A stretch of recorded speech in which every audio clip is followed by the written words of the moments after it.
Dimes a glut of pain and every bite that costs my hands. Bought something out of a river, found a nighter in the dam.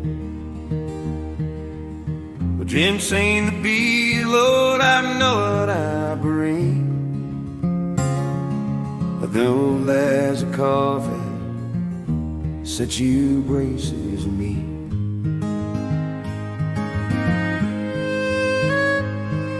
But sometimes we'll get time to times and I was turn the key.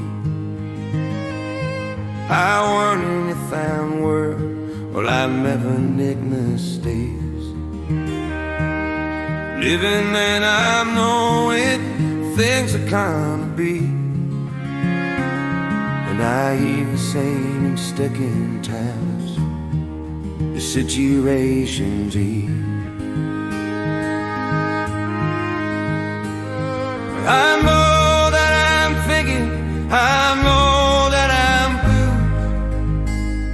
blue. I can't find a way to your extend morning sun. I know that I wasted instead all the road. Oh, there's a coffee, 6 durations in each week.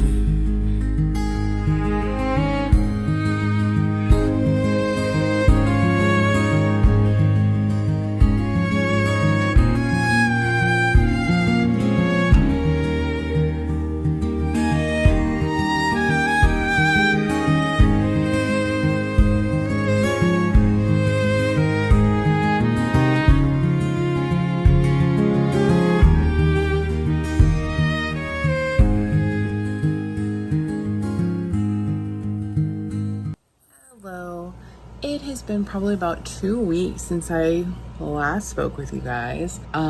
Still haven't filmed that sit down video.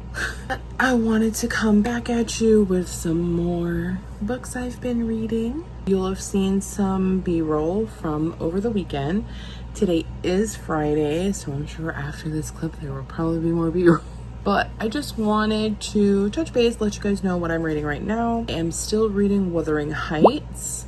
It's going really well. I'm taking my time with it. There's absolutely no rush. I just want to enjoy it and take my time. I am also reading, I believe it's The Girls Before. It's the new Kate Alice Marshall. About 40% of the way through. I've really just been reading it in the shower. So far, it's actually pretty good. It's kind of slow, which is pretty typical of her books. Usually they're pretty slow in the beginning, so not really anything new there. I have enjoyed one of her books and not enjoyed one of her books, so we'll see how this one goes. I also have one of her books on my physical TBR. Between those 4 books, I'm sure I'll find out if she's an author for me. So that one is actually about, it's kind of weird. I think there's like a little bit of paranormal, well, yeah, a little bit of paranormal or maybe just psychosis. I don't know. There's some things going on. Right now we're getting 2 POVs. Our main girl, who I cannot remember her name for the life of me right now, but she's like a guidance counselor or something at the school, and I think a high school. And then she also works part-time, like helping search and rescue. And the other POV we're getting is from someone who doesn't have a name, but we're like kind of suspecting there's a girl missing, and her name is Megan Vale, right? Yeah, her name is Megan Vale, I think. She's missing.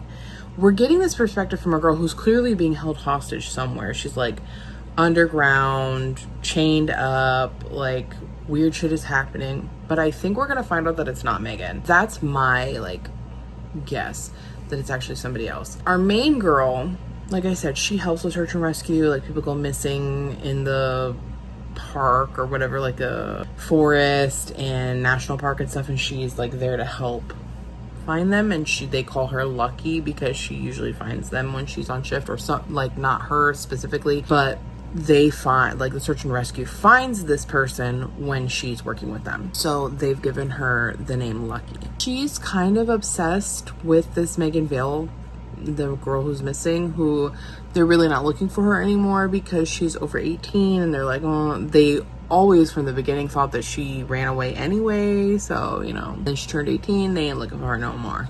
She's kind of low-key obsessed with it because her friend went missing when she was younger. I think she was in high school or college.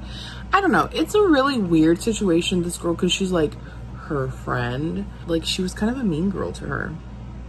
I don't know. And then there's this whole thing about Jenny Red Hands, which is like this made up folklore that apparently didn't exist until the early 2000s, about a witch in the woods who helps scorned women. Like, it's a whole thing, and it's kind of interesting to see like how folklore can get made up. So far, I'm enjoying it. So far, the two perspectives are not intertwined in any way. We do have a little bit of a love interest with our main girl. What is his name? I think his name is Dev. He's a social studies teacher. I don't know. I have weird vibes from him. Also, low-key think he's the killer. Just me? Okay. I am very much intrigued. I'm interested. When I'm taking my shower, listening to this book, I am in it. And I do think about it, even when I'm not like reading it. So that's a good sign for me. I'm really excited to get this one read. I have a bunch of books I want to read this month. Will I get to them? Only time will tell, because I frequently don't read the books that are on my TBR, yet still manage to read a bunch of books. Don't ask me how I do it, I just do it. I'm hoping I'm going to read Mate this month. I did order my physical copy, so no excuses there. I think that's all I'm reading right now. I'll keep you guys updated if I'm reading anything else. And let's get on with the video. And I've never seen before, 'cause I know when I want, rivers keep me on the floor. And I spent my lifetime on the years I wish I wasn't kid, 'cause I once was a river life, set you ways free. And I know that I think it, I'm in and I'm bed, and I can't find a way to go each time all in sand. And I know that I wasted this still on the road. Red eyes a cry for situations with me.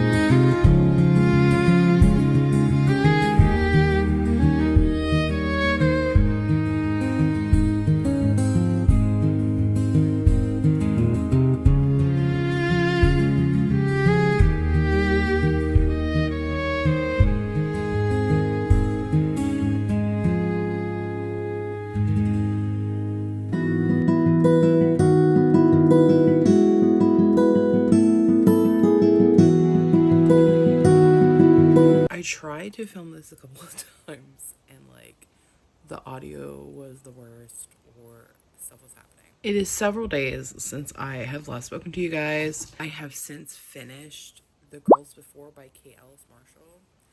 I actually enjoyed it. I think I will continue reading her. I have one book that I didn't care for, Something in the Woods. I'll put them on the screen. And I have another book that I actually did enjoy from her. I do have one more book. I think it's A Killing Cold on my physical TBR. So I will start with that one. And then I kind of want to read, because she does have a pretty extensive backlist that I haven't personally read. So I kind of do want to read that. But reading The Girls Before really like had me hopeful that I won't hate everything she writes. So I want to keep reading from her. In the meantime, I have also been reading the new release from Lucy Score, Mistakes Were Made. And this is the first time I'm ever reading anything from Lucy Score. I'm about 70% of the way through at this point. Like I said, I have been trying to update, but something always happens. What is my life? I'm about 70% of the way through, and when I tell you this is so good, I've never read anything from Lucy Score before. I've never read anything quite like this before, and I know now I need to read everything. I just want to read everything she's written. Like, I can't believe I haven't read her before. This book has me laughing so much, like laughing. My jaw is on the floor at some things. And it's just so good in a way that I can't even really explain it to you. Like, the romance, the yearning, like the building of tension, the relationships between different characters, and the character arcs that we're seeing are just so good. Like, everything is so well thought out. The pacing is so good. I love everything. Well, yeah, I love everything about this book. I can't think of anything that I'm not loving. Our main character, like, her parents are so shitty. And we kind of get hints of this throughout the book. But the part that I just came across, we get to see it firsthand. And when I tell you it's bad, oh my God, it is so bad. Like, and so her name is, what is her name? Zoe. Now, I think that this is like an interconnected standalone from Story of My Life or whatever. I want to say that's the first book in this series. I am not totally sure because I haven't read that book and I haven't really read too much into the lore of Lucy Score or of this book. I just vaguely remember it's a series, and because they keep referencing some things in this book, I want to say that what they're referencing happened in Story of My Life. But I'm not sure, so don't quote me on that. We are in this small town. I think it's like Story Lake or Story Falls, something. I don't remember the name of the town. I'm lucky I remember the name of the characters. So we have Zoe, who is our female main character. Gage, who is the love interest, our main male character. And then Zoe's actually in this place because of her best friend who moved here and got married or is getting married. Yeah, they're getting married. They're not married yet. She's marrying into Gage's family. She's marrying Cam. Cam is Gage's brother. There's 3 brothers, Cam, Gage, and Levi. They also have a sister named Laura. Some things happen.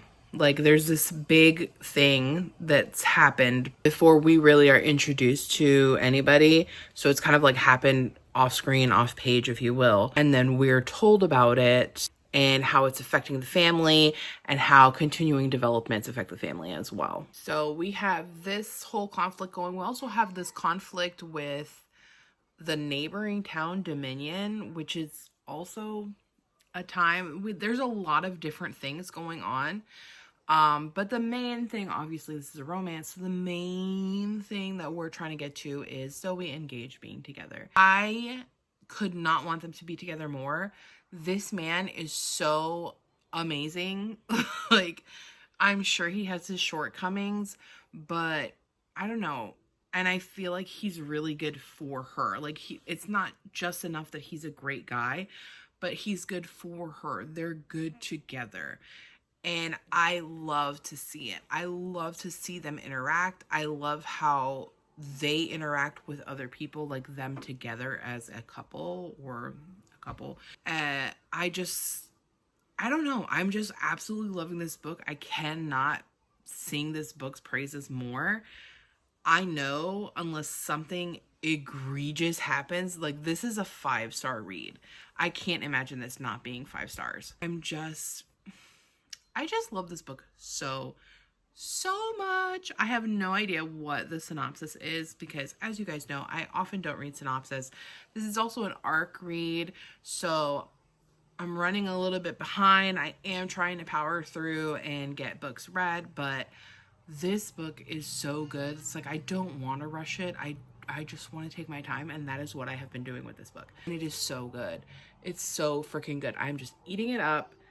And I don't want it to ever end. And now, like I said, I want to read everything from freaking Lucy Score.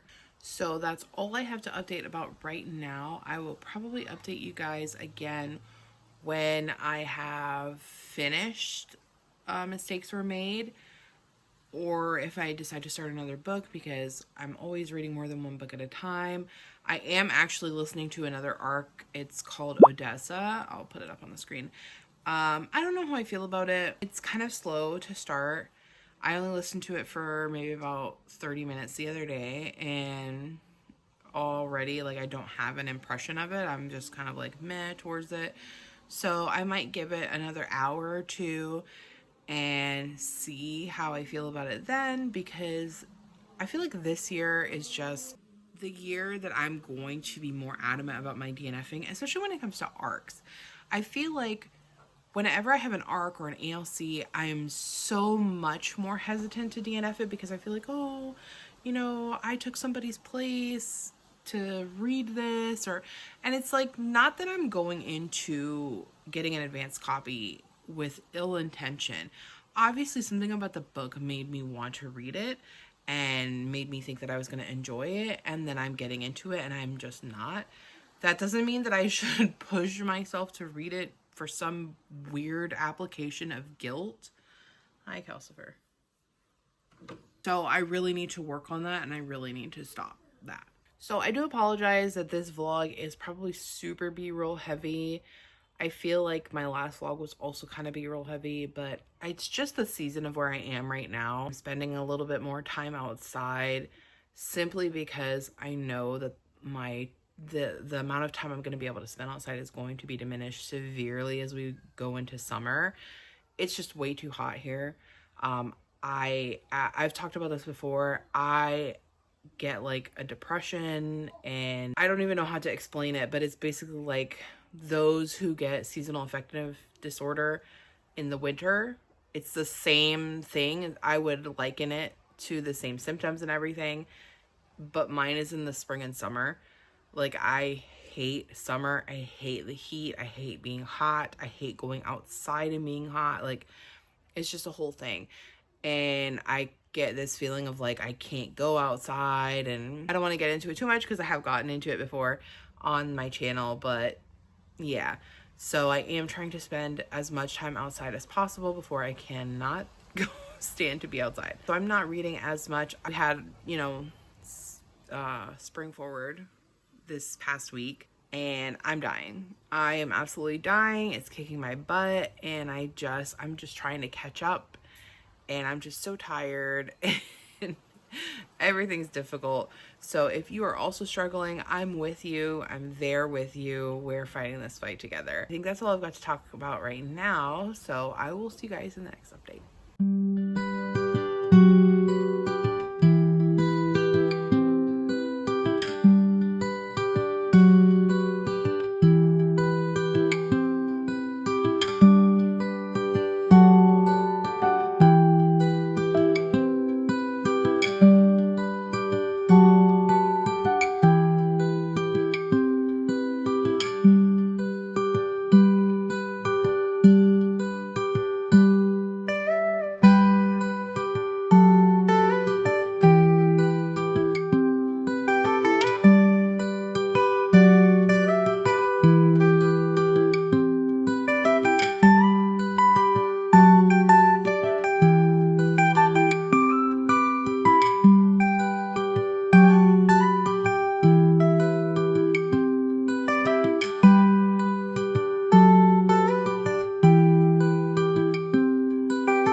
Test this out, see how this works, because I need to tell you guys about the book I just finished, but I also need to do a few things.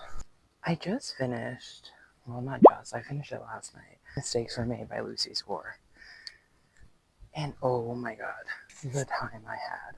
I don't think this is fully dry yet, so we're gonna flip it. I told you guys before, this was my first, before you even finished it, I wanted to try another book from her because I've heard so many good things about the Knock 'Em Out series. So, just so happens, my library had the first book available. I almost couldn't check it out because when I was going to do the self-checkout, it was listed as a missing book. So they almost didn't let me check it out.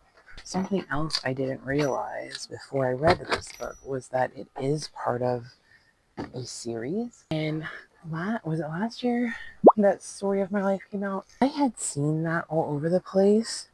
But again, I've never read from Lucy Score before, so I wasn't sure if that was going to be something I wanted to read. So I kind of just like let it go. And I saw everybody giving it the, glowing reviews and stuff. So of course I was interested in it to begin with. But I don't know. Something just kept holding me back. Maybe it just wasn't the right time for me to read her books. And so I wouldn't have loved it as much. I have no idea. All that to say, I have not read the first book in that series, but it will be at my house very soon because I heard it from Pango. Like the night before I finished Mistakes Were Made, as soon as I realized this was going to be a 5-star read, I went on Pango and ordered myself Story of My Life. Now I am going to order Mistakes Were Made. I don't know if I'm going to order it from Pango or Amazon though, just because those are really my only two options anyway. I do feel the way about buying books used that are costing me the same price as brand new. I will have to shop around and just see. Might wait a little while until it's not quite so new, so that the price goes down a little bit. I will be having these books in my library. Oh my god, I had a great time with it. Like, Zoe and Gage are my favorite people, and I know I told you guys in my last update that I absolutely love Gage. Like, this man is amazing. And while he did do something really stupid in the little third act breakup, I don't know, to me it's like there were other motives, or not motives, like other reasonings behind it. I kind of get it. Yeah, it was stupid, it was hurtful what he said and did, but at the same time, like, come on. I don't think I really told you guys what this story is about. I don't know how much I should tell you because it's part 2 in a series. I think they're interconnected standalones, but I'm not entirely sure. If you're new here, do not read much into synopsis or books when I read them because I don't know how much of it's going to be spoiled to begin with. So most of the time I go into books blind because I don't know what's going to be spoiled in the synopsis or what's not going to be spoiled. And I just really like to go into books not knowing. Like, sure, I might look at a quick blurb from a favorite author, or I might peek at the tropes list. Sometimes I'll check the trigger warnings, just depends like what kind of book I'm expecting it to be. And if someone has reviewed it with no spoilers or like they've pitched the book, I will listen to that, but it just depends. And then a lot of times, like in that moment, I'll make my decision if that's something I'm going to want to read or not.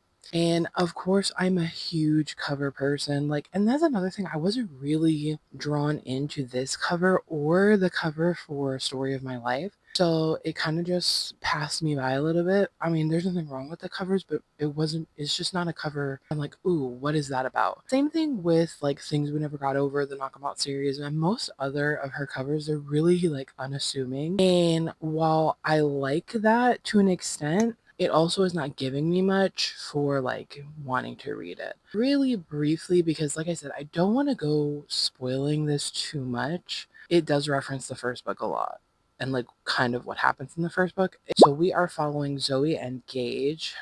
And Gage is Cam's brother from, I'm assuming, the first book. Zoe is Hazel's best friend from the first book. So we are just kind of following Zoe's life, really, and how things have changed since she's come to Story Lake. Her back and forth between wanting to move to Story Lake, but also stay in the big city.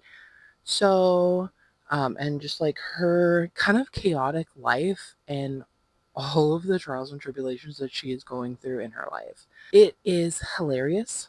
It is so funny. Zoe is probably my favorite character of all time at this point. She is so freaking funny. I love Gage. I just love the way he sticks up for her. I don't know. It was just really good. I had such a great time with this book. I would highly recommend it. It is a 5-star. It's definitely my favorite book of the month, possibly my favorite book of the year. If you have not read Lucy Score, this is me telling you, you need to read Lucy Score. So the last time I talked to you guys, I had recently finished Mistakes Were Made by Lucy Score, and I didn't even tell you guys what I would be moving on to to be fair, I didn't really know what I was going to be moving on to. I do have several arcs that I need to get read. I tried reading one last night. I had started it on Saturday, and I have the audio of it.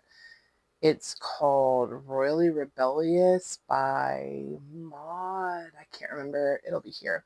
I started it and I wasn't loving it. It was so early on. I was like, okay, let me just go through it a little bit more. Part of the problem why I went back and read the synopsis because I remember reading like the tropes and stuff when the arc was pitched, and I was really interested in it. I've been looking for something to give me the same kind of feels as Bridgerton, the books, not the show, and I haven't come across anything yet. So I was kind of hoping that this would be that, and it was definitely not. Like I said, I went back to read the synopsis again, trying to figure out what time period this is taking place. Because not only are they using like really modern language, but like there's really modern things happening, and it's a Regency romance. And so I was really confused. I was very put off by it, but also the audiobook. So that's the only way I have to consume it at this time, and it is just not doing it for me. The audiobook is just, the narrators, their voices was just really grating on me. Just, I can't even begin to explain the ways that this was driving me nuts. And then combined with not being able to place the time period, like it was just very bizarre. And I was also not interested in the story in any way. So I have since DNF'd it. It was an Audible ALC. I have no idea how to see the percentages on Audible. I have looked everywhere I could think to look. So if you guys know where that is, please let me know, because I do not know. I just know I was about 4 or 5 chapters in and I had to call it. So now I'm going to have to find another arc to read, which, like I said, I have quite a few that I'm like behind on. So that's not going to be a problem, but that is going to be a Kindle read. I don't think I have any more audio arcs aside from like NetGalley. But me and NetGalley, I don't know. I just like try to read things when I can because it's not as big of a priority for me a lot of the times as like the indie releases, simply because when I get an indie arc, it's like 2 weeks or less that I have to read it. And sometimes it takes me like a week or more to read a book. Like it just depends on what's going on, especially if I can only read it physically. I do struggle. I have dyslexia. So having the audiobook, either just the audio or reading either in tandem or my personal favorite, immersively, not only is that the best way for me personally to read and comprehend and retain information, but also it's the best way for me to read without constantly having to go back and make sure that I read what I read because of my dyslexia. I did recently go to the library, though, as you guys will have seen just a little snippet. It's a new library to me, so I'm always a little weird about filming in there. I don't know. I just don't want anybody to be weird. I don't know how to explain it. But I did pick up a bunch of books. So this is my stack of library books. So I have Things We Never Got Over by Lucy Score, Every Summer After by Carly Fortune, Agnes Auber's Mystical Cat Shelter, Funny Story by Emily Henry, The Paradise Problem by Christina Lauren, and When I Kill You by B.A. Paris. These are all books that either I've never read from the author before, or it's like a book I've been kind of like seeing everybody talk about, or like, okay, so for Lucy Score, I picked this up before I finished. Mistakes were made. I told you guys about this yesterday. Where I almost couldn't check the book out, but thankfully I was able to check it out. I have heard quite a bit about the Knock 'em Out series, and even now people are still telling me I need to read that series, so we're gonna dive into that. I've never read anything from Carly Fortune, and I've heard really good things about Every Summer After. Same thing with Agnes Auber's Mystical Cat Shelter. I've been hearing really good things about it, but I did not read Only Wilds Encyclopedia. Nothing about that seemed interesting to me. I've also heard a lot about Funny Story from Emily Henry, and I have read a few of her books before. The Christina Lauren book, The Paradise Problem, I'm actually in the middle of it. I started it last year sometime. and I would really love to finish it, but I did want to pick up the physical copy just so that I can immersive read because I love immersive reading. And then When I Kill You, I feel like I've been hearing about that so much. It's a thriller, so I'm really intrigued to find out what that one's about. Who is watching Nell Masters? Nell is certain someone is following her. The hairs on the back of her neck rise when she travels to and from work. There are silent calls to her office, and a huge bouquet of flowers arrives without a card, and Nell has a reason to be looking over her shoulder because she has a secret that she's hiding from everyone in her life, including her new partner Alex. But Alex has secrets of his own. Okay, I don't want to read too much more because I see something about 14 years earlier and I don't want to spoil anything for myself. I kind of want to pick this one up pretty soon. I'm going to see like what my Libby has available, and I did buy the audiobook for Things We Never Got Over because it's only on Audible unless you can listen to it in a different language. I can listen to that anytime, but obviously I want to listen to it while I have the book to decide if I want to buy the book series. So I'm probably just going to go on there and see what's available right now. If nothing's available, I'll start Things We Never Got Over. If something else is available, then I'm going to pick that up. And I will let you guys know what that is in the next check-in. It's been a few days since I last saw you. Have I started reading any of the books in my library stack? No. Is anyone surprised? Also no. I did continue on with Odessa. Told you guys I was reading that one. I didn't really tell you guys what it was about because I wasn't sure if I was going to continue it. I think I am going to continue it. I'm about 20% of the way through. So far, I basically just got to the part in the synopsis because I had to go back and look at what the synopsis said because I wasn't totally sure like what where I was, what exactly was going on. So I went back and read the synopsis, and I'm to the point now in the synopsis. So we are following our main girl. I think Yetta is her name. She's like with her family. The book kind of opens up with her basically being with her fiance. Like they're kind of like sneaking around together and being super secretive, and she's like putting off wanting to be married, and that's going on like at the forefront. But in the background, we are in Russia during a time where the Jewish community is being persecuted heavily, and she lives in a shtetl, I think is what it's called.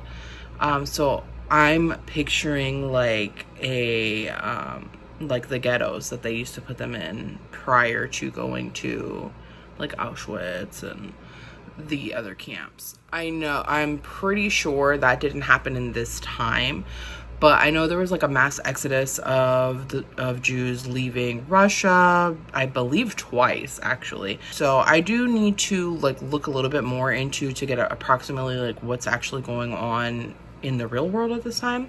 We just came to this like huge conflict. I don't remember what they call them in the book, but basically the non-Jewish people. They have like guards and workers and stuff. And these guys, I'm not sure if they're Russian. I want to assume they're Russian because one of the guys' names is Alexei, which I'm assuming he's Russian. We come to this like, they're looking for her dad. Her dad is a rabbi. Mordecai is his name. She lives at home with her dad, her mom. I think she has a sister and a brother. It's kind of like hard because they're not important in the story right now. So, you know what I mean? We're not really spending a lot of time with them. They're kind of mentioned in passing. So there's the guys, the guards. I don't exactly know who they are. Like I said, it's a little bit confusing. I'm not totally sure what's happening, but they come looking for her dad and like call him by his name. They know where he lives. Like it's crazy. So the dad is telling his family like, hey, I made this secret space for you in the wall. When they come in here, just go get in there and hide. Don't make a sound, be quiet. So I think the mom, either she has a brother and a sister, or it's just the brother. I know for sure she has a brother. Anyway, but the mom and the kids go hide, right? And Yetta's about to jump in there, but she hears the dad. And so she shuts them into the wall and she's like trying to help her dad and defend him. And then she sees Alexi, one of the guys that she always talks to in the town, and they're always flirting or whatever. So she's thinking, oh, he knows me, you know, he'll stop. Honestly, I don't know, because I don't know what the thought process was. It's like, yeah, he's beating up your dad, and you think that if he realizes it's your dad that he's gonna stop. I don't know. She goes out there and they stop beating up the dad, but they're like, oh, to Mordecai, the dad, oh, you have to pay for your life or whatever. And so they take her away and they kill her. I think it's implied that she's like brutalized, but it's very like implied if that's the case. I want to say that's what happened. And this is not a spoiler. It's literally in the synopsis. They talk about that she dies. Right now, which is also not a spoiler, the dad and his like I'm sorry, I'm not Jewish. So I don't know all of the hierarchy, but the dad is a rabbi, I believe. And then like they're at the synagogue and he has just combed the streets for his daughter and he found her body and he's like, you're gonna be okay. She's very not okay. Like, they pretty graphically describe her. It's hard to listen to. Like, it's not super graphic, but you get a firm understanding that she is dead. But yeah, he's like, you're gonna be okay, you're gonna be okay. And he takes her to like his, whoever is above him, like his rabbi above him, and he's like, we need to do something, like we have to do something. And the guy, I forget what his name is, he's like, well, we've never done this on a human before, and come to find out they're about to try to bring her to life. So that's where I am right now. That is all in the synopsis. Talks about bringing her back to life and some crazy creature in the woods, and I'm invested now. I am invested. So I am going to continue reading Odessa, but that's mainly like my shower read. So I'm still going to pick up something else. So I know I told you that I borrowed Agnes Saubert's Mystical Cat Shelter. Fun fact. Okay, I'm not sure if I'm going to read it now because one, the audiobook is like forever and a day away on my library. And yes, I am going to need a audiobook. I feel it. But also, I'm sure I got an email for it and I just must have forgotten about it. Illumicrate is doing a special edition of that book. So I ordered it. The pre-sales opened last night for members. I went ahead and ordered it, and thank God I did because it sold out. So I think that one is supposed to be coming in June or July. So I might wait until then to read it. I don't know. I might dip into it now and just see. And then it'll end up being a trophy book. I'm not sure, but I couldn't pass up the edition because it's so beautiful. First of all, it's a cat shelter already. The book itself is just so cute. The design that they've chosen for the hardcover and everything and the edges just looks so gorgeous. I had to have it. I just had to buy it. So I'll be seeing that later in this year, and maybe I'll wait to read it then. Maybe I won't. What I have decided to do, because with the exception of the thriller When I Kill You, I think, or whatever, all of the other ones I was able to get either, well, because I had to buy the Lucy Score one because it's only available on Audible, but all of the other ones I was able to get an audiobook for. So, and the Paradise Problem, I've already read, like, I think at least the first 40%, so I'm gonna leave it out of what I'm about to do. But the other ones, I'm gonna read the first chapter of and decide from there what I want to read. So yeah, I'm just gonna start reading the first chapter of each book and see which one I want to read first. But all of these need to get read like within the next 2 weeks, so we are going to be reading. I need to buckle down and read, although this weekend I'm probably not gonna get a whole lot of reading done, and I do want to try and end this video before this weekend, so hopefully I can get at least 1 or 2 more books read. This vlog is already like 3 weeks long. I am so sorry. Like, I cannot just do 1 week because half the time I forget to update you guys. So, without further ado, I'm going to start reading these first chapters. I'll check in with you either after each first chapter, like really quickly, or I'll check in with you and just let you know which one I ended up deciding to read. So, I'll see you in a bit.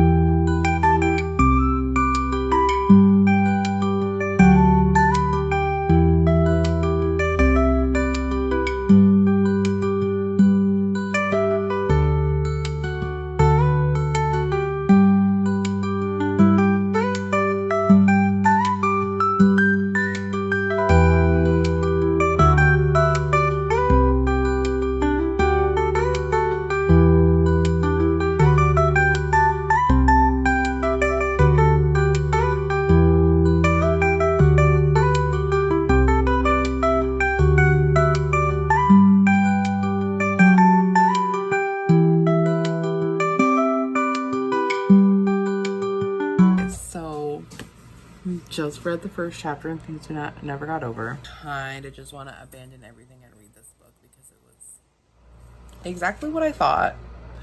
I was already laughing. Like, this book is...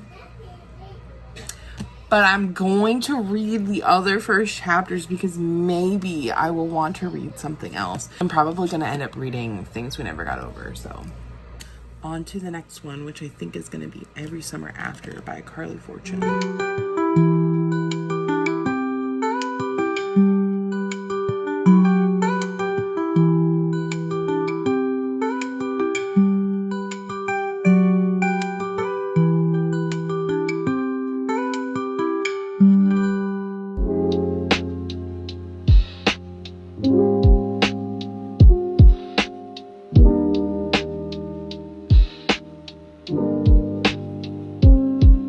Just finished the first chapter of Every Summer After. It starts very interestingly. The guy that I guess was the love of her life that she's no longer with and hasn't been with in some time, his brother is calling her because their mom died, and so now she's gonna go back to the lake where she spent all of her summers and go to the funeral, and I'm assuming she's gonna hang out with the brothers. This seems like it's gonna be kind of devastating, so I'm also interested in this.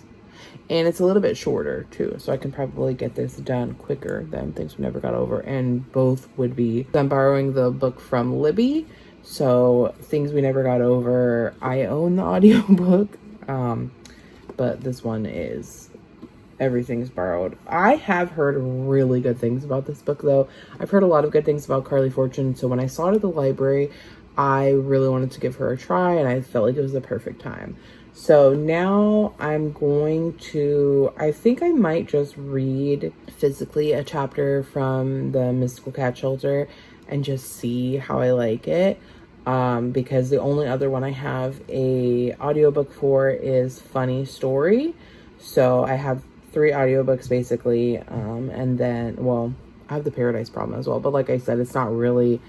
I just got the physical book so that I could immersively read the rest of the book, because I'm already about 40% ish, I think, through the book, if I remember correctly. And I still remember what was going on, so the premise and everything, so no big deal there.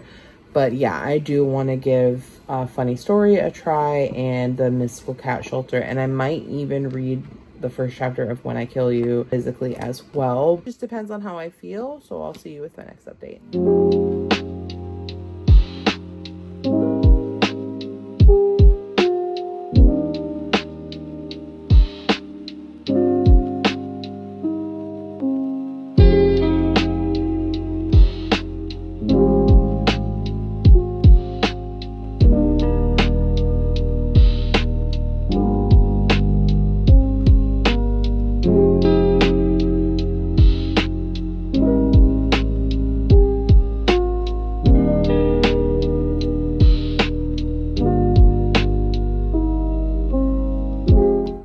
Yeah, I want to read this. I want to read this for the simple fact that, like, obviously now I don't have to really worry about this too much because we bought a house last year.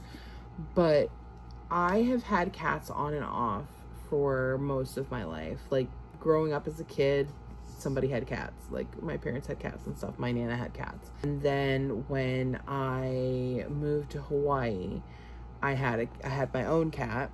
And then when I met my husband, he also had a cat. And then we got another cat too. So at one point we had 3 cats. Now we have 4. People act like having a cat, people act like cats are these extremely destructive and horrible creatures, and I am so over it. Everything is geared towards dogs. Everything is catered for dogs. Dogs are entirely more destructive, aggressive, and costly than cats. Have you ever had to clean up dog piss? Oh my god. It never leaves. It never leaves. Like, last house we lived in, it didn't matter how much I cleaned. I had to keep the house extremely cold or you could smell the dog piss in the house. I didn't own a dog. Dogs are so destructive. I can't tell you how many places I've lived in where dogs have chewed through shit, have just like dug and damaged doors.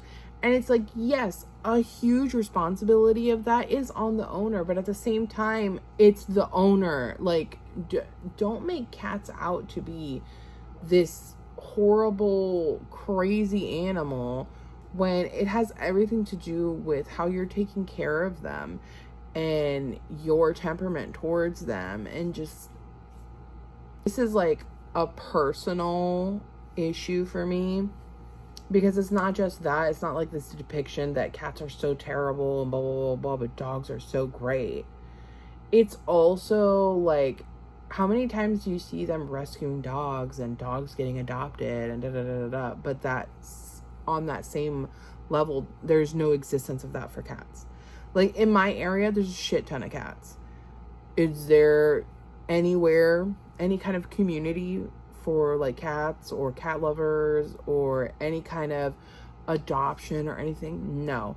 The closest thing, like in the next county over, when I tell you the pound does not even like properly take care of these cats, to the point where PETA got involved and like now you can't go in there with a video, you can't go in there with your phone, nothing. And then they like, people are like, well, I don't want to go in the cat room, blah blah blah. The employees that are getting paid to work there, I don't want to do that. I hate people sometimes. I really do. I really hate people sometimes. Because what do you mean you don't want to sit in the cat room? Excuse me? Like, it should not be this way. I don't understand why people are so prejudiced against cats.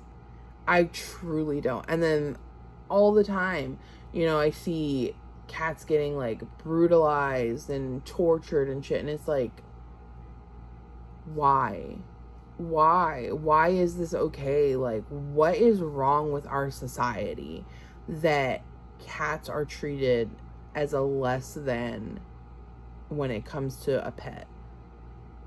Like, I've seen rabbits get treated better than a cat. I just don't understand. Anyway, all that to say, this book basically starts off like that. Our girl Agnes, she's looking for a new place to live / have her little, it's basically like a cat rescue, okay? Let's be real.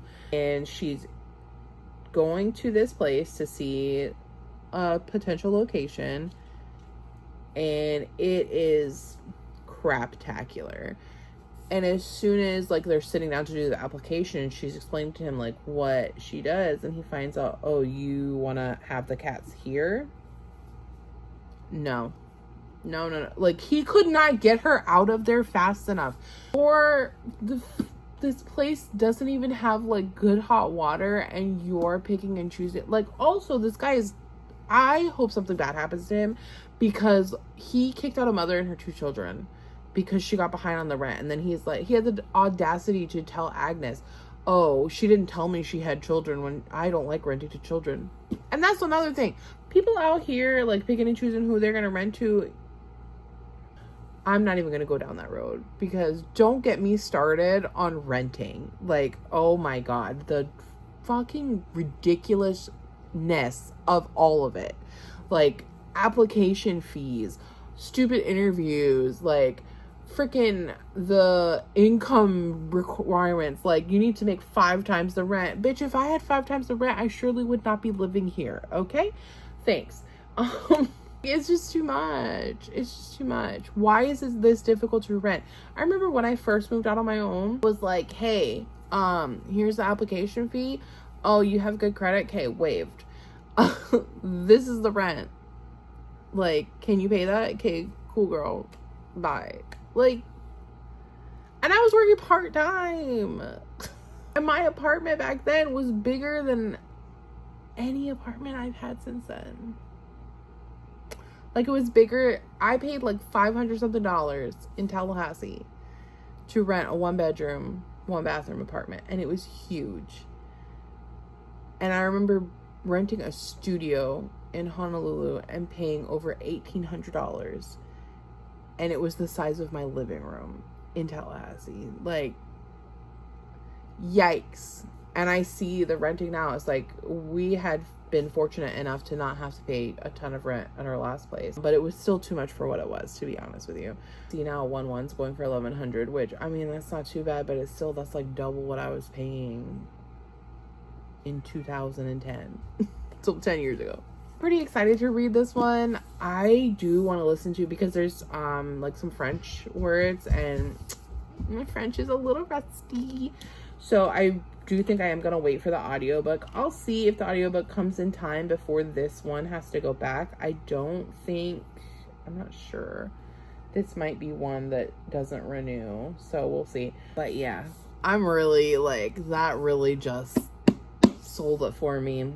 Our girl Agnes, she's out here just trying to have a home for these cats, and this is everything that I want in my life. So I really want to read this book right now, but I know trying to read this with just my eyeballs, the dyslexia was already a lot, so I'm not going to be able to do that. Definitely gonna have to wait to the audiobook, but I am super excited to read this one. So I think I am going to I'm going to read the first chapter of When I Kill You, and then after that, I'll read the first chapter of Funny Story. Right now, it's actually looking like I'm going to read Every Summer After first. I don't know. I'm so indecisive right now. But I want to read the first chapters of When I Kill You and Funny Story, and then we'll go from there.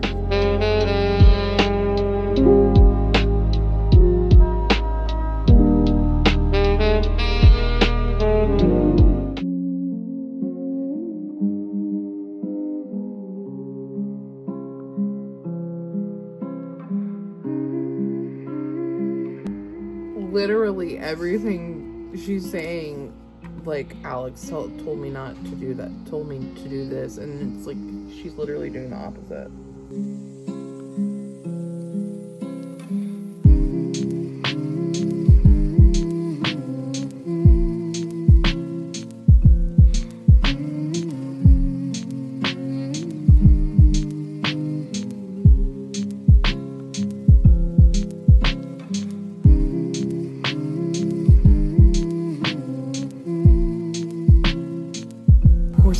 Thriller, of course I do. I love listening to thrillers on audio. Listen, I don't know what it is about a good thriller on audio, but so I'm definitely excited to read this one. All right, I'm gonna go make some lunch, and then I will read the first chapter of Funny Story, and I'll come back to you with my final decision. Okay, don't mind this mess back here. We are figuring things out. Also, don't mind this. It's been a day. Okay, so I read the first chapter. It's not grabbing me. I did a poll on Threads, and it came out even with Funny Story and Things We Never Got Over. I decided to be a rebel, because the second next thing that wasn't tied with anything was Every Summer After by Carly Fortune, so I just started that. I'm on chapter 4. I don't know. I'm gonna keep going. I want to give it at least 100 pages, 10 or more chapters before I decide to DNF. I feel like it's going to be really hard hitting, but there's a lot to wade through to get there, so we'll see.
every summer after because I'm about 80% way through the book since I last talked to you, and I am loving it. I think I'm gonna finish it up this morning. I'll share my thoughts then. I'm pretty sure it's gonna be a 3 or 4 star.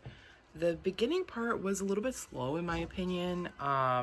It just took a little while for us to like kind of get to the point, but as soon as we meet Sam again as an adult, I feel like that really helped everything. I feel like that really started to propel the story forward and more interesting things happened. I also am loving the fact that we're getting the present timeline as well as what was happening in the past, like leading up to them no longer being together. And I am curious to find out what exactly happened because some things are being alluded to. I've also had some people talk about miscommunication, and I absolutely hate miscommunication, so I hope it doesn't make me hate this book.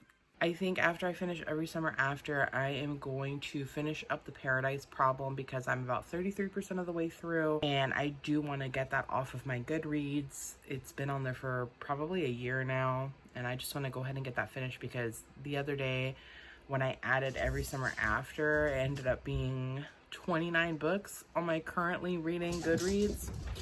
So I think we're gonna have to tackle that sometime in the future. And then I think I'll go ahead and read the Things We Never Got Over by Lucy Score. I'm still debating if I want to just go ahead and return the Magical Cat Cafe, whatever, the Agnes book, because I did order my copy, and like I said, the audiobook is gonna be a while. So I'm wondering if I should just go ahead and drop it off when I go to drop this one off. I'm not sure. I'm still debating about it. Part of me just wants to read it now because I am super interested in it. Another part of me wants to wait. And then I'm not sure how I feel about Funny Story. I ended up reading a couple of chapters of that one, and I'm not gripped by it so far. So I will still give it a chance. I'll at least give it like 20% before I decide to DNF it. That's all I've got for now. So I will update you when I have finished Every Summer After. I just wanted to update you guys because I did in fact finish Every Summer After last night. And I loved it. It was great. 4 stars because it just wasn't giving me exactly what I was hoping for in the moment. But it was still good nonetheless. I know a lot of people had said that the miscommunication aspect of it and like after the 80% mark, they didn't like it as much anymore. But that didn't really bother me, which is funny because usually I hate miscommunication, but the way this was done, it didn't really bother me too much. I didn't love that aspect, but it didn't really bother me too much. And I will say it could have been solved had they just had better communication, but it is what it is. I don't really have too much to say for it. I was rooting for Sam and Percy the whole book. Obviously, I loved getting to see them fall in love, going through their trials and tribulations, all of that. It was really good. It was a cute romance, but it just wasn't giving me the vibe of a 5-star, of what I was really looking for. So it gets 4 stars, 4.25, but we'll just round it to a 4-star. Today on the docket, we have a blueberry festival to go to, so we're going to get to that, and I will update you when I get to my next book.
update you guys on the Paradise Problem.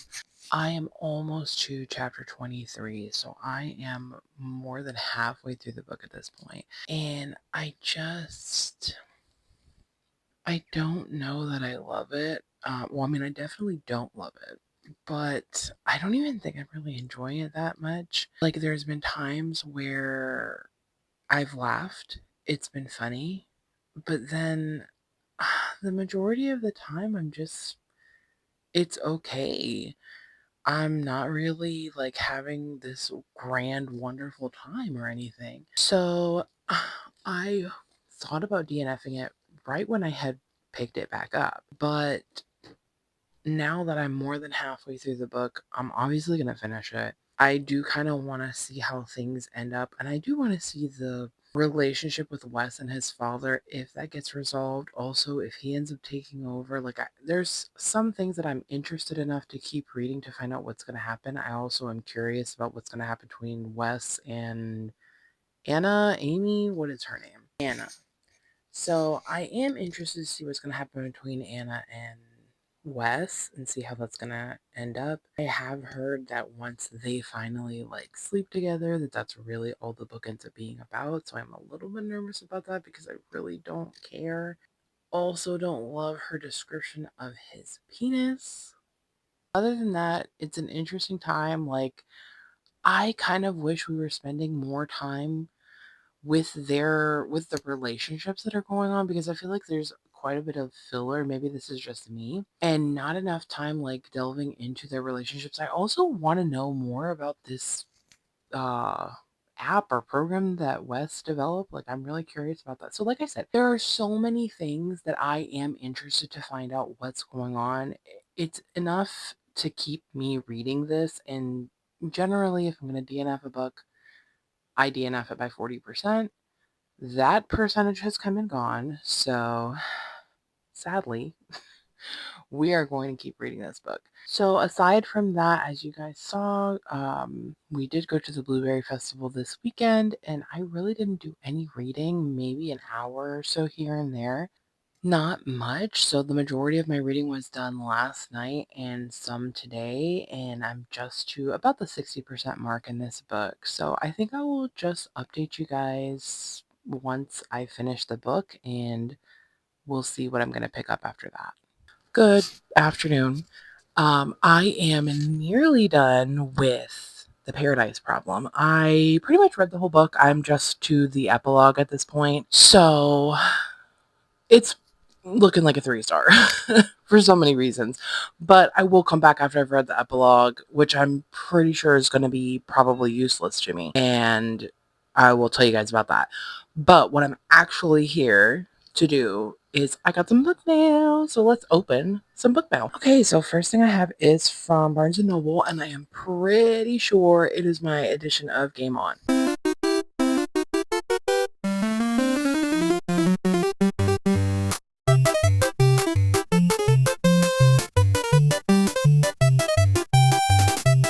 Yes, it is my special edition of Game On by Navessa Allen. I am so excited. Check out the sprayed edges. Put your mouth where your money is. So this is the third book in the Into Darkness trilogy. I think this is the last book. Yeah, so this is the last book. I do have the other two in special edition, so I got this one just to match it. I also pre-ordered the probably smut editions of Lights Out and Caught Up. They didn't have Game On at the time, so hopefully that's going to be offered within the next year or so I can have another completed set. Now, if you're new here, I did love Lights Out. It was probably the first dark romance that I had ever read, and I fully intended to not love it, and yet I just could not get enough of that book, and it kind of really sparked my love of dark romance going forward. So over the last year, I have slowly been diving more into it, and I have been having a really great time. So I'm really excited to have the whole series completed. I still need to read Caught Up, but now that I have Game On, and I do believe they are interconnected standalones, they're not they don't have to be read, but they're all in the same universe and I want to read them all together. So I might even reread Lights Out just for the fun of it. But yeah, so I'm really excited to have my new copy of Game On. Now I have a gorgeous little stack of books from a Pango seller. And the story with this one is I think I only wanted like 2 or 3 books. But then if you bought a certain amount of books, you could get free shipping. And there was a book on here that I wanted to buddy read with my bestie. So I figured, you know what? I'll just get a few extra books. It's a great deal. We'll have a great time. So she sent a little envelope with some stickers and a thank you card. Looks like this is her info. Included a bunch of stickers, a bunch of book stickers. So that's great. I always love little extras. She also sent a couple of bookmarks. And I love these bookmarks. I use them, but I don't ever color them in. And these are so nicely packed. So the book that I got to buddy read with my bestie is Behooved. It sounds like a really silly time, and I thought, who better to read this with? Then, since I've been getting more into hockey romances, I picked up The Deal by L. Kennedy. I have heard really great things about this book, and I feel like it's the original hockey romance. Then I also picked up Sawkill Girls, and this is actually the reason why I was ordering from this seller was for this particular book. Who are the Sawkill Girls? Marion, the new girl, awkward and plain, weighed down by tragedy and hungry for love she's sure she'll never find. Zoe, the pariah, luckless and lonely, hurting but hiding it, aching with grief and dreaming of vanished gods. Val, the queen bee, gorgeous and privileged, a heart made of secrets and a mouthful of lies. Their stories come together on the island of Sawkill Rock, where gleaming horses graze in rolling pastures and cold waves crash against black cliffs, where kids whisper the legend of an insidious monster at parties and around campfires, where girls have been disappearing for decades, stolen away by a ravenous evil no one has dared to fight until now. Pretty sure this is YA. But yeah, it just something just spoke to me about this book, so I want to give it a try. And I do love YA thrillers and horror. They're actually really well done. I also picked up A Daughter of Fair Verona, and I love pretty much anything that has to do or is even adjacent to Romeo and Juliet. Also, in the town that I live in, there's a street called Verona Street, which is hilarious, I think. It says, once upon a time, a young couple met and fell in love. You probably know that story and how it ended. Hint, badly. Only here's the thing. That's not how it ended at all. Romeo and Juliet are alive and well and the parents of 7 kids. So it's like an alternate reimagining. I think this one also might be YA. I don't really remember.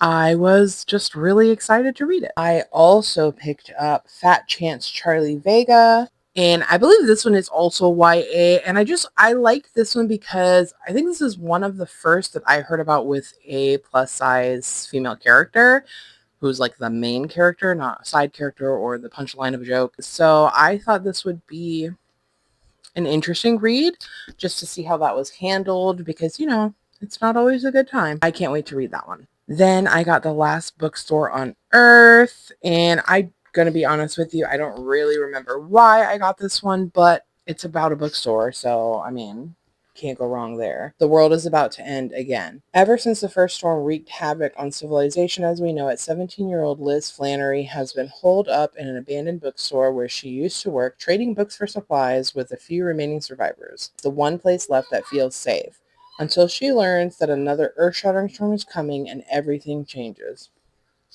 Okay, I'm here for it. Also, the cover is super cool. And yes, I do buy books based on their cover. Earth-shattering news, I know, but I love a good cover buy. The last book I got is Gwen and Art Are Not in Love, and I believe this is a Guinevere and Arthur retelling. I really wanted to read this one. I remember hearing about this when it came out, and I just never got around to picking it up. So when I saw it in the seller's store, I was like, okay, perfect excuse to buy it.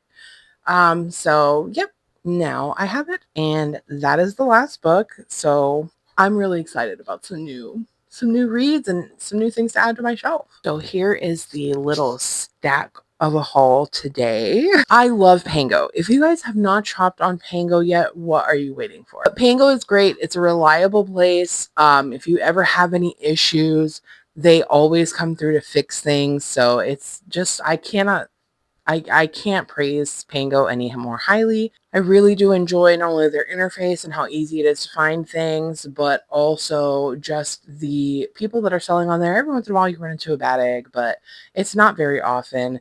And they are very quick, Pango, the company, they are very quick to fix anything that has gone wrong. So I am really happy to keep supporting them and keep supporting other booksellers, as well as keeping books in circulation and just helping to make sure that, used books have another life. These are great books. They're in great condition. Nothing wrong with them.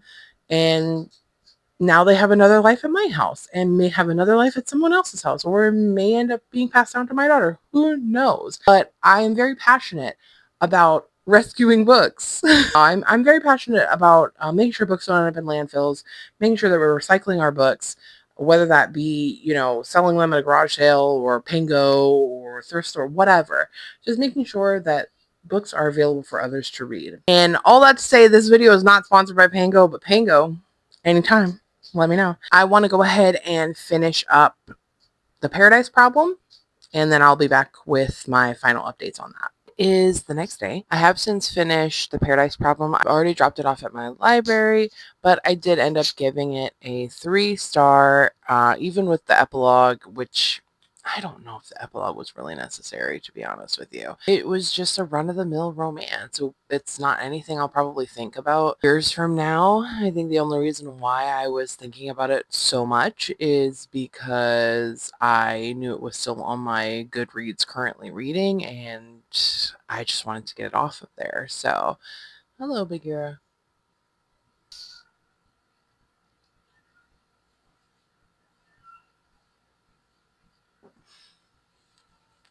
I just didn't have a chance to update you yesterday. So I'm also about 50% of the way through When I Kill You, and I'm loving it. I think I'm a little bit more than 50% actually. I'm being invaded by cats. So I am loving it so far. I know I did read you guys the synopsis. It's about this character who, right now, she's calling herself Nell. We're getting 2 different timelines. So we're getting her currently as she's going by Nell, and her in the past where she goes by Elle. I think that's what they're calling her. Which, it's funny because there's this moment where she thinks she hears somebody call her Elle, and I'm just like, girl, your name is Nell. Like, it's not that hard to mistake those 2 names, especially if somebody's talking softly or whispering or whatever. Yeah, I would probably think somebody called me Elle as well, but Nell, Elle, it's very like you should have picked a different name. So we're getting chapters from present day Nell, and we're getting chapters from past Elle, which I believe Elle is her real name. But in between that, we're also getting these chapters from, it says just like from notebook number XYZ. So we're getting these other like excerpts from a notebook of somebody who is clearly following Nell slash Elle and going to kill her.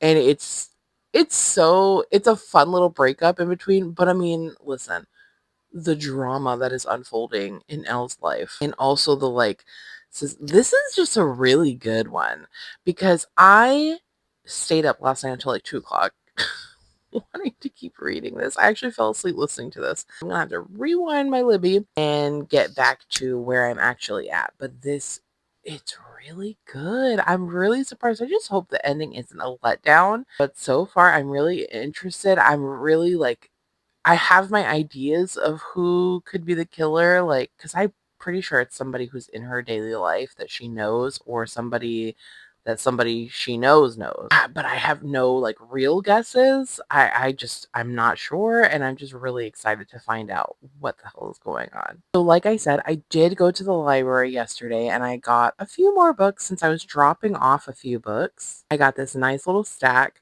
The merge is something that I have been interested in since I heard Gabby from Gabby Reads talk about it. I have been interested in that one, and I saw it just available on Libby, and I was like, okay.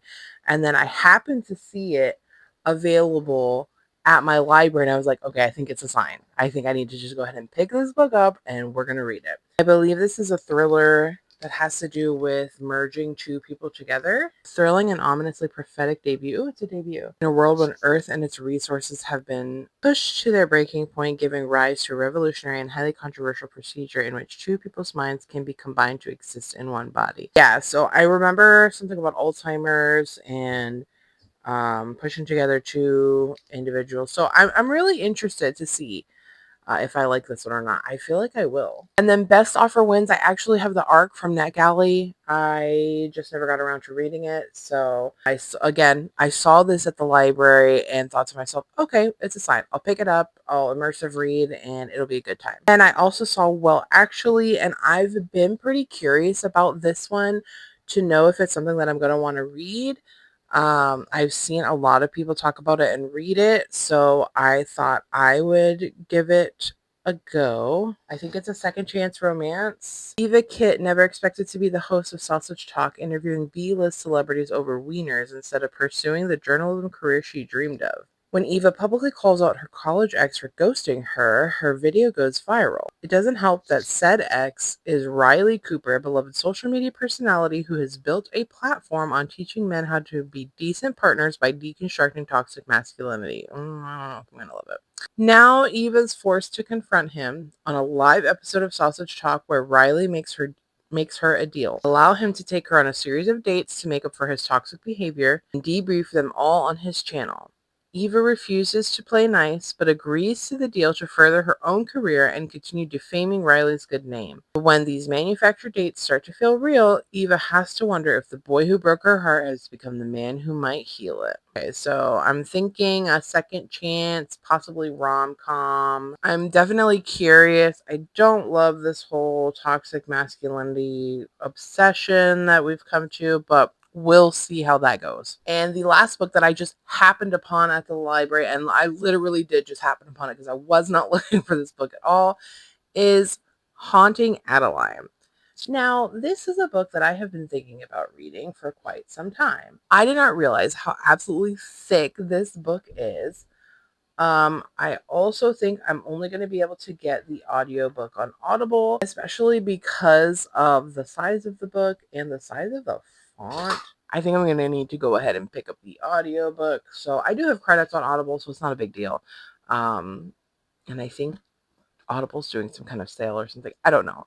Regardless, I've been wanting to read that book, and yesterday it was just vibes. Like, I dropped off my books and then I just kind of walked around to see what there was, and whatever I landed on, I was like, okay, I guess I'll read this.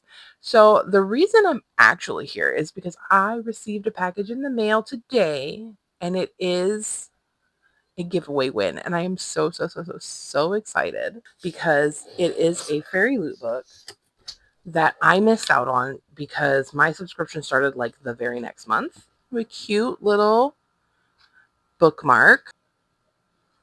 And I won this from Mama Doc Reads over on Instagram. She included some book stickers. I feel extremely lucky to have this book. We Who Will Die by Stacia Stark.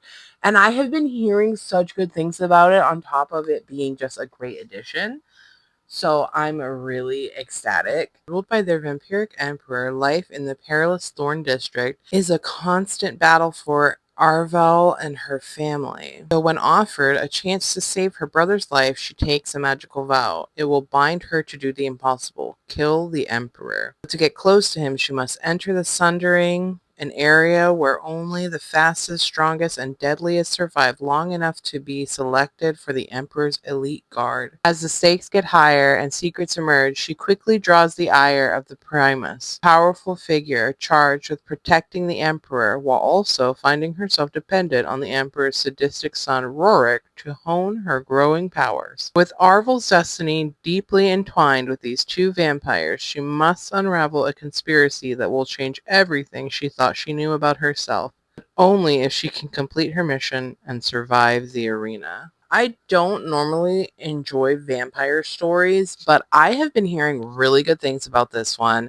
and I was really sad that I missed out on this book. So I'm super excited to have gotten it, and I honestly, It's beautiful. It's beautiful, and like I said, I have heard so many good things about this story. I'm really excited to get into this one. I think this is part of a series, but I'm just so stoked to read this. Like, I probably will. I'm debating if I want to read it now or if I want to read it next month or possibly even wait until October, but I just don't think I'm going to be able to wait that long. I really want to read this one. And then while I have you here, I figured I'd open up my other piece of book mail since I got a Fairy Loot box today.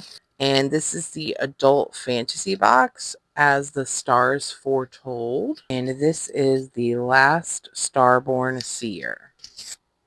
This is a really pretty edition as well.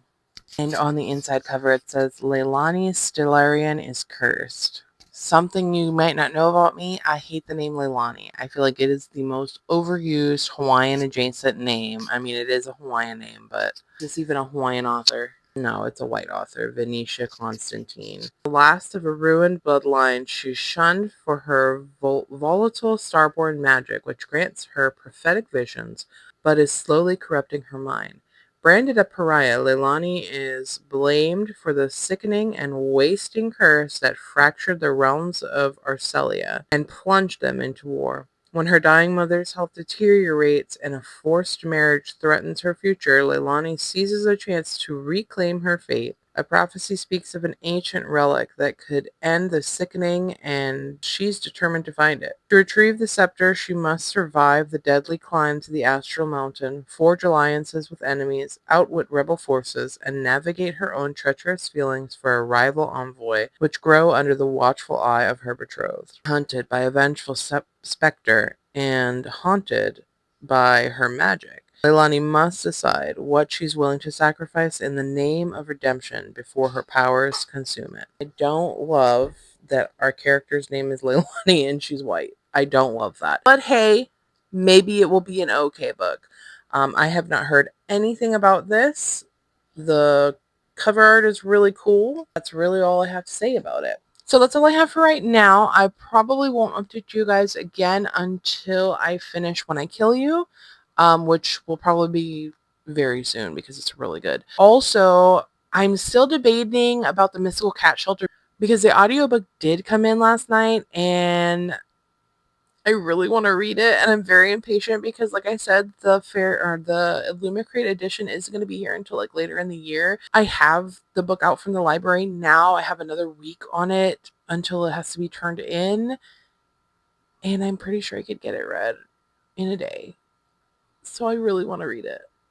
I don't know if I'm going to finish all of the library books in this video. I actually think I might end this video with When I Kill You, just because this video has probably spanned about a month and I've read a bajillion books. Also, really quickly before I go, I did want to update you guys about Odessa, which I have been reading in the background of this. I read it when I go on a walk or when I take a shower. I don't know what's happening. Like, okay, they brought her back to life, which this is all in the synopsis. She becomes the golem, and now I feel like the entire synopsis has been played out. And where do we go from here? Because I'm only like 40% of the way through the book. Also, it took 40% of the way through the book to get to the entire synopsis. I don't know. I kind of want to DNF it, but also like I'm just a little bit intrigued to know what's going on. So probably going to finish it. It's probably going to be a 3-star, maybe a 3.5. But right now it's not like, I believe this is either thriller or horror, and I want to know where it is. Where is it? When are we getting to the thriller/horror situation? Because nothing is horrifying me. I'm not really on the edge of my seat. Like, the beginning had me gripped. I was like, oh my God, what is going to happen? And now it's just been a steady flow of nothing. So I don't know what's going on with this one. I don't know. But I will hopefully finish that in this video as well, so I can at least tell you what I thought of it in the end. But maybe that'll be when I finish the video, is when I finish Odessa. But I just don't want to focus on that book either, because it's just, I don't know. I guess that should be the sign, right? It's like I really don't feel like reading that book, but it's something to read while I'm in the shower. So I haven't decided what I'm going to end this on. Like I said, I still have 7 books out from the library that I haven't read. I did start Funny Story in this one, so maybe I'll finish that one as well. But to be completely honest with you, I'm not like really dying to get into Funny Story either. Part of me only wants to read it because I started it. And everybody says it's so good that they really love that it's one of Emily Henry's best, but I don't know. I don't know. It just was not intriguing me. But I did only read the first chapter, or I think I read the first 2 or 3 chapters actually. But I'll give it a chance and we'll see, because I have read, I believe, 2 books from Emily Henry in the past. I loved Book Lovers. I think I gave it 4 stars. It was great. Beach Read, I also read. I believe I read Beach Read after I read Book Lovers, and I didn't love it. It was a 3-star. It was okay. Do anything special? Meh. I believe January, the main character, she was kind of unlikable for a while, and I don't know. I just wasn't like vibing with her. In my next update, hopefully I'll have some answers for you as to where we're gonna go in this vlog, because like I said, it's super long already and I don't want it to be over an hour long for nothing. So I'll see you guys in the next update. Okay, I thought I would update you guys really quickly. I'm having some mouth issues, so it kind of hurts to talk. So I'm going to keep this very brief. Last night I did finish Wanna Kill You, 4 stars. It was really great. I did kind of guess what was happening, like to an extent, not entirely. Still nice that there was still some things that were mysterious to me, which was great. I have since started Best Offer Wins. I started it almost immediately last night after I finished When I Kill You. I'm like on chapter 18. I'm more than 50% of the way through the book at this point, and I'm loving my time with that as well. So I will probably update you guys when I have finished it, and hopefully by then my mouth won't be hurting anymore. I haven't updated you guys in a few days. That last clip, like I said, I was having some issues with my mouth. My mouth was hurting. That's since been fixed. I have finished Best Offer Wins, and I had such a good time with that book. It was so good. It was like such a story of obsession. The way she was obsessing over this house and also obsessing over the people that lived in the house, the professor in particular, was pretty crazy in my opinion. So I loved that there was really like these 2 rabbit holes basically that she was going down, and the way she fell apart and everything became chaotic, and it was so good. Like, I really felt like I was in her mind. I think one of the reasons it was so relatable is because we recently bought a house, and I don't know if it would have been as enjoyable for me if we weren't like kind of in the same stages of life. And what I mean is we've recently bought a house. We also have a child, and I remember what it was like seeing my friends have children, or seeing other people in general have children, and wanting to have a kid and it just not happening. But I can still understand that longing and that feeling that she has. The whole thing with the house, like, oh my god. Before we bought this house, we looked at so many houses. We actually had another house that we were going to purchase, and it just ended up not working out after we were like down to the wire about to close on the house, and it just didn't work out. So, but it actually did work out because we got the house that we have now, which is great. If you don't know what Best Offer Wins is about, I no longer have the book with me. I returned it to the library already, but I did borrow this one from the library. I also listened to it. I actually had a NetGalley arc prior to it being published, but didn't get around to it. So happy to say that I was finally able to review that one. It is about a couple, and really this woman, who they are living in, I believe, DC, the DC area, and they're trying to get out of their 1-bedroom apartment, which I can understand that. And they go through, some heartbreak, some setbacks, some trials and tribulations, and they eventually end up on this one house that our main character feels like is her dream house. It's the house. They have to have it. And this is a story about obsession and how far you will go to get the house of your dreams. if you like stories about obsession, I would highly recommend this because there's actually like two focal points of the obsession. It's just so well done. It was masterfully done, in my humble opinion. It was really great. My only thing is, I wouldn't say like I guess you have to say it's a thriller because of the ending, but it's more so of a mystery because I feel like the thriller aspect doesn't get thrown in until maybe like the last 20 to 30% of the book. And to me, it just felt like, oh yeah, this is a thriller. We got to throw something in there.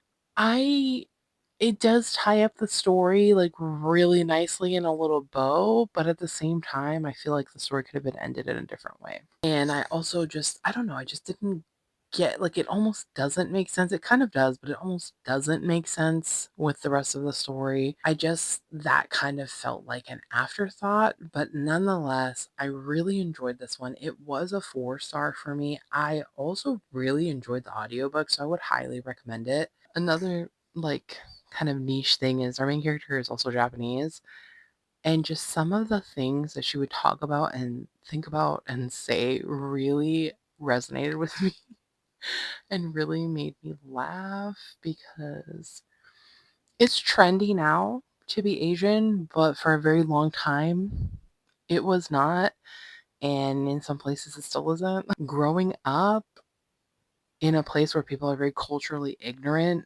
and don't know that there's more than one type of Asian ethnicity was so much fun. It was so much fun because the racial slurs, they're really ingenious. Yep. Anyway, so it was very nostalgic to hear some of the things and also in a weird way kind of comforting because it was like, oh, so I'm not delusional, like I'm not imagining the way I was perceiving things. That is actually what's happening. But nonetheless, I enjoyed my time so much with this one. It was so good. It was, like I said, 4 stars. I would highly, highly, highly recommend this if you enjoy mysteries. I guess if you enjoy thrillers, like, I don't necessarily think the ending was predictable, but like I said, it was just kind of an afterthought. But definitely obsession. If you love obsession stories, best offer wins. She's the one. She's the one. So I did kind of derail this whole thing, and last night I had another idea, a video series that I kind of want to do. Because I like to not stick to anything. I mean, this is really just a boring ass reading vlog, like just regular things are happening. But I was kind of reading library books. Since the last time I went to the library and picked up those initial books, I have been to the library 2 other times. The first time I picked up another 4 books, and I think I told you about those because I'm pretty sure I told you that I had picked up the merch. So I kind of derailed myself there by picking up more books. Went to the library the other day and I had a bunch of things on hold. I mean, I did return some books, but I picked up more books. I now have 11 books out from the library and I don't want to talk about it, but I need to talk about it because here we are. Quickly, I do want to tell you about the merge because I just finished it like literally 20 minutes ago and I hate this book. And I mean that in like the most positive way possible. Hear me out. This is really good. This is a really great book. The premise is, I guess this is set in the future. I'm not totally sure. But there's this thing called merging where basically two people are combining their lives into one body. You're basically taking a consciousness from one person and putting it into somebody else's body with their consciousness as well. So you're going to have like two people in one body, basically. There are so many things about this book that made me so mad, and not like the writing, not anything like that. It's just like, so they put it off as, oh, you don't have to combine, you don't have to merge. But if you don't, there's all these consequences. Your cost of living is higher. You may not get promoted or even hired at a job. You lose your house. You're not going to be, getting any kind of special accommodations, or you're basically treated as a second-class citizen if you choose not to merge. It's wild. So that's one of the issues that I had. There are a whole lot of other hosts of things that about this world, I should say, that really pissed me off. But the book was 5 stars. I was so in it. I will say the pacing does suffer a little bit, especially in the beginning. It is kind of slow, and it's very much you getting acquainted with what's going on with our main characters, Lori and Amelia, which are mother-daughter. Lori has just been diagnosed with early onset dementia, I think. Either dementia or Alzheimer's. In any event, she's getting confused, she's getting lost, she's forgetting things, and it is very heartbreaking to read that. I think a lot of us have been touched by someone who, whether they are our family or a very good family friend, or just a friend, someone who's been had to deal with this issue. And even if you haven't, I'm sure you can imagine what it is like to have lived your whole life knowing someone and them knowing you, like known you from the time you were born, and suddenly they don't remember you, or they don't remember what year it is, or they don't remember other people. And it can be frustrating for both parties. It's heartbreaking. It's, I think, one of the cruelest things about life is to experience it. So that was done very well in the book, I think, because you can really feel it. And there are so many decisions and so many conversations that are had in this book and that you can have within yourself about what's going on in the book. So we're really coming into it. They've been merging for some time, like they've been doing this for a while. Some things are mandatory at this point. And like I said, even the ones that aren't mandatory, it's like, but if you don't, you know, there's huge consequences. We are following mainly Lori and Amelia, but they are part of a experimental group to merge. So, like I said, Lori has the early onset, either dementia or Alzheimer's. I can't remember exactly which one. And Amelia is her daughter, and they're going to combine. Then in their group, there's also another. There's a daughter and her father, so Laura and Jay. And Laura has addictions, and in order to stop the addictions, they have decided to combine Laura with her father. Oh, by the way, Laura's 17, so she doesn't have a choice. She has to do it. Hate that. Then there's also these two brothers, I think Noah and Lucas. One of the brothers has cancer. I don't remember. Listen, there's a lot going on in this book. I don't remember which one has cancer, but one of them has cancer. So they're combining so that the other person won't have cancer anymore. And then there's Benjamin and Anna, I believe. So, like, in this world, being pregnant is frowned upon, basically. It's not celebrated. It's almost a point of shame. Anna is pregnant, so they're going to combine so that they can have their baby and not be contributing to overpopulation, which is kind of where this whole merging, combining thing arose from as a solution to overpopulation. The first part, because this book is in two parts, so the first part of the book is them going through all the preparations, because there's quite a lengthy preparation time, preparations for being merged, combined, whatever you want to call it. And we find out a lot of things.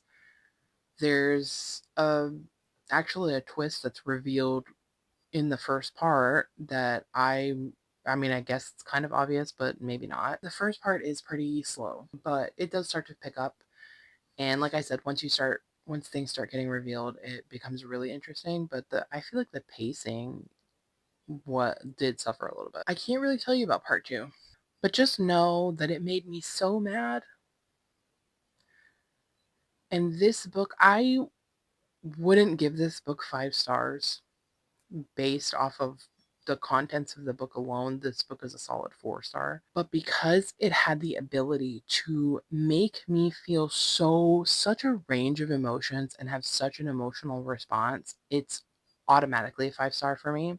This book, I have cried, I have laughed, I have been disgusted, I have been infuriated, angry, heartbroken. The feelings that I have felt with this book. But I will just say that the second part, the ending of this book, made me so angry. I hate this book. I hate it. I hate it. And I feel like that was the author's intent. Like, this is a 5-star book, and I hate it. but I don't hate the book itself. I hate what is happening in the book. I hate the decisions that people are making. I just hate the entire situation.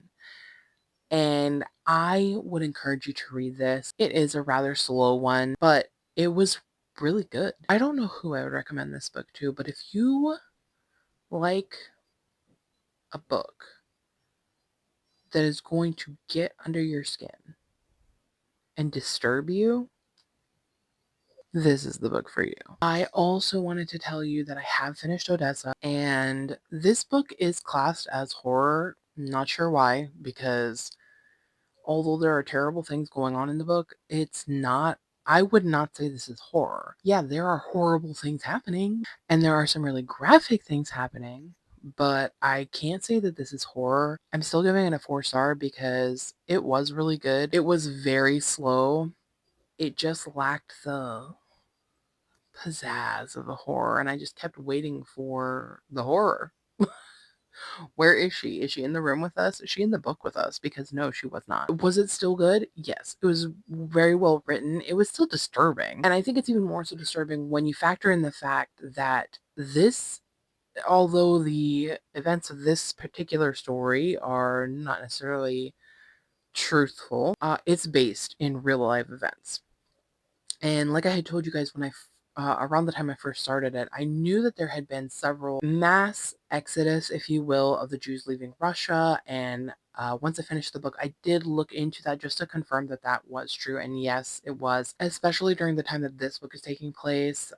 There were quite a few events that kind of led up to this one because I believe it's taking place in 1881. The atrocities that were happening, it's very reminiscent to what was going on prior to World War II. Because if you didn't know, World War II and the Holocaust, that was not the only time that the Jews were persecuted, ousted, rounded up, for lack of a better word, when their businesses were affected and they were limited on what they could do and basically second-class citizens. Like, that wasn't anything new.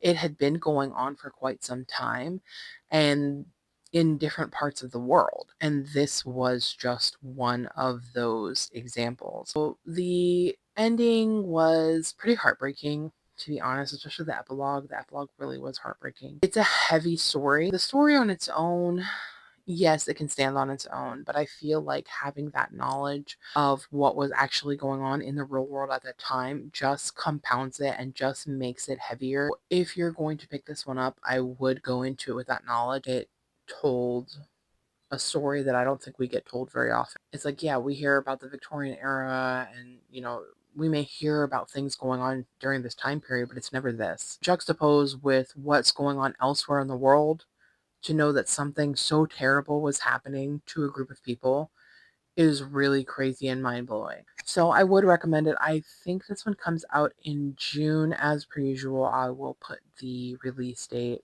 on the screen because it either comes out in June or it comes out later this month. I know, those are two wildly different times. I am doing good to remember character names. I can't remember dates of everything. I think I'm going to end this one here. Because yeah, the vlog is already an hour long and I still have to edit it. So we're going to end the vlog here. And I think the next thing you're going to see from me, if it's not a reading vlog, will be the new little series that I want to do. I hope you guys will come back for that. I hope you've enjoyed this vlog up to this point. I know this one was like more b-roll heavy and not as much until the end, me talking about books, but it's been a weird time for me. I don't know how else to explain that. So if you've made it this far, why don't we put, is there a paintbrush or like paints or something? Put something like that for merge. A flower. That's the comment if you don't have anything to say and you made it this far. I definitely appreciate all of the people who take the time to watch. I'm trying to get back into the swing of things still, trying to get better with uploads. I'm wanting to get more than one a month out. So we're gonna work harder, we're gonna hustle more. It's just been weird. It's just been a weird time. I've been in a weird headspace, and so I haven't been reading as much as I would like to, and everything else suffers because of that. But I kind of feel like I'm coming out of that and able to focus more on reading. So I'm hoping that that's going to be reflected in the content. Yeah, I would love if you would subscribe and come back for the next video. Stick around, hang out, leave a comment. If you want, you can follow me on Instagram. All those links are down below. I've also been loving packing orders, which I've uploaded a few shorts on my YouTube here, and you can always see them on Instagram as Reels First. So if you want to put in a little Pango order, that's down in the description too. I think that's going to do it. So I will see you guys, hopefully, in the next one. Bye.